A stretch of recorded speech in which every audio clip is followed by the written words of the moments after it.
Thanks, Connor. 6:45 as News 3's coverage continues this morning of President Trump's recent tariffs going into effect overnight, including the big one on China, 104%. Scripps News Group's Joe St. George is live for us again in Washington this morning, looking at the response that is coming in from lawmakers and, well, countries like China. Joe, good morning.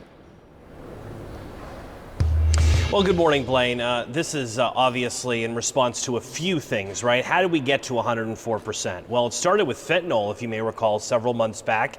The president believes that China could do more to reduce the number of fentanyl-related deaths in communities in North Carolina and Virginia, and that's where that initial 20% tariff was slapped on China.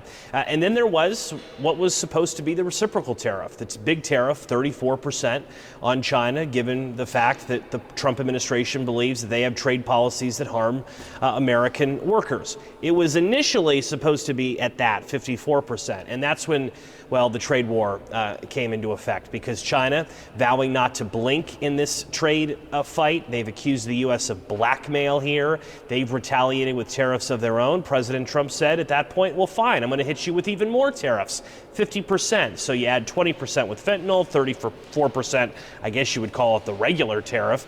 And then you have now the 50% in response to what China has done. Now we're over 100% tariffs, new taxes on goods coming from China. And economists say it's just a matter of time before we start noticing this at the big box stores. The big stores that we all shop at have said that, yes, they pay this tax initially, but they can't eat it for their bottom line. So this will be passed along to all of us. Depends on the product, right? I mean, the lower the product, the lower the amount, maybe a nickel or a dime here, a couple bucks here.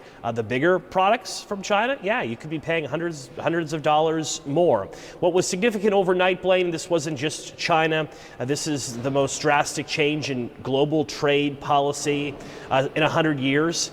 That's the significance of this moment. Economists are unsure where we are historically.